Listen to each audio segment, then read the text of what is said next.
Hi, welcome back. This is my second one. This is for February 20th, 2018.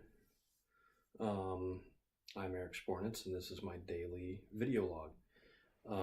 I sort of talked about I talked about a lot of different things yesterday, but I talked about why I'm doing this. I want to talk more about why I'm doing this. Specifically, why a video log of all things? Well, it's about my first cat. I had a cat when I was a kid named Mittens. I'm sure a lot of people in English speaking countries and maybe even other language speaking countries had cats named Mittens. We had another cat named Kitsy, so we had Mitzi and Kitsy. Very clever, very original. I was 8, that's my defense. But I had Mittens, Mitzi, when in the 80s and the early 90s, before the internet and before digital everything became the standard. So we had a few pictures of Mittens. And I've lost most of them. And so all of my memories of Mitzi and Kitsy are basically just memories. I don't have a lot of physical examples of their existence. Now, my current cat, Leo, who is desperately trying to get in here, this is the guest room. We try and keep the door closed so that the guest room doesn't get a bunch of cat hair in it in case guests are allergic to cats. Leo, I've been trying to take a lot of pictures and a lot of phone camera videos is the word I'm looking for. So I'm going to have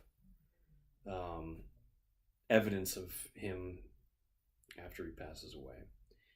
We found him in 2006, and that makes him about 12 years old.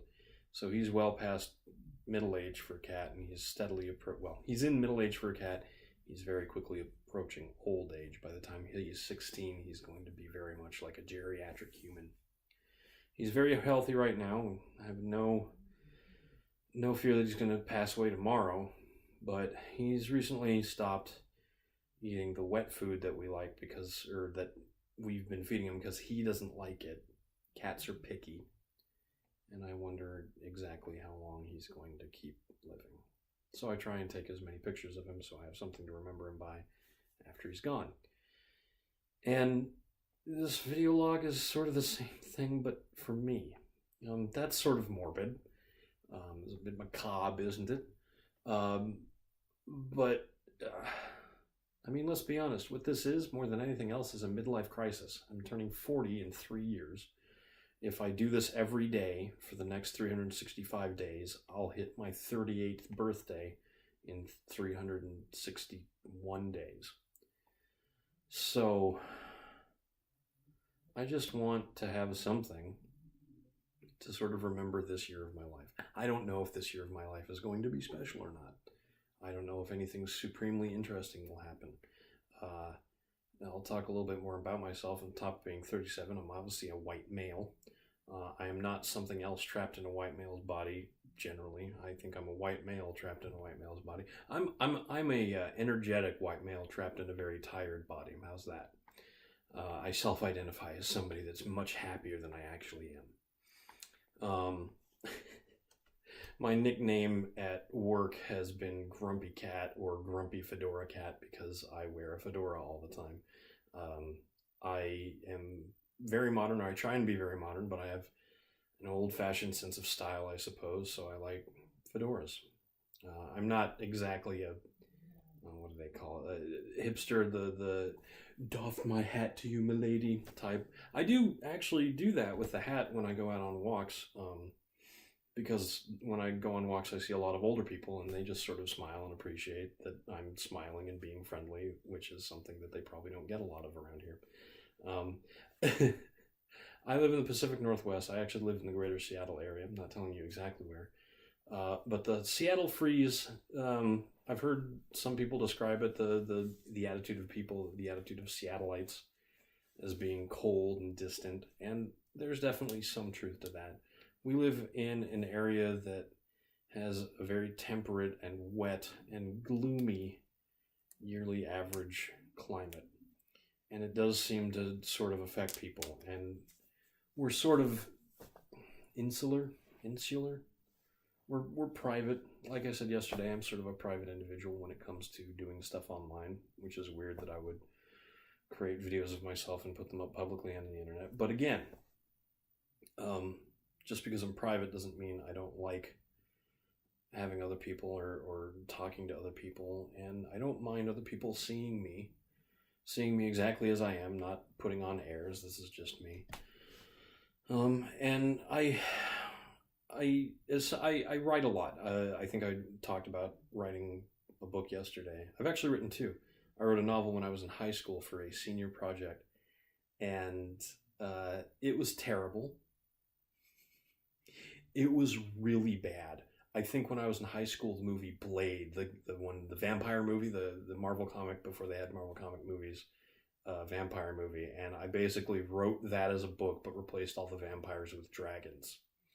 It is exactly as bad as it sounds. Actually, it's probably worse than that. I don't even have it. To explain how long ago this was to some of our younger viewers, if any exist, the only copies of that book were one hard copy I had printed out and kept, and a document on a 3.5 inch floppy disk, which I no longer know where it is. And even if I knew where it is, I don't have a computer that can run that form of media. So that one's probably gone forever. If I have the physical manuscript, I'm not going to rewrite it, retype it, because it's that bad. The book that I wrote, the one that I was talking about yesterday, is much better. It's still too long, and it's a bit boring, especially the beginning. And so the goal is to trim it down and punch up the beginning a bit and keep people engaged so they get into the more interesting middle and much more interesting ending acts. But I haven't been working on that as much lately. I have a lot of ideas. I'm actually writing an outline for a second book. And I'm sort of hoping to have more ideas of what I want to do for future books and then incorporate story kernels into the first book in a way that's sort of unobtrusive, and you're not going to be reading this going, oh, he's just winding up to do much more interesting stuff later. You know, like that one movie, Prometheus, where the more interesting movie that happened afterwards wasn't quite as interesting as we had hoped. I keep looking at the screen. I should be looking at the camera. There, not there. No, not there. There, not there. There. That's Harvey Birdman. I'm just prattling now. I've hit the 5-minute mark, so I think I'll probably cut this short. By the way, you would think that a 10-minute long video wouldn't take very long to just upload onto YouTube using broadband internet, but the whole process takes about 20 minutes, and that's on top of however long it takes for me to record this, which is a pain in the butt. I'm doing it over Wi-Fi. I don't know if it would be faster if I had a wired connection, but that's another reason for me to keep these as short as I've been trying to keep them. Anyway, I'll try and come up with a more interesting topic tomorrow, but we'll see. You never know what the next day is going to bring, but in my experience, tomorrow is always better. So I'll see you then.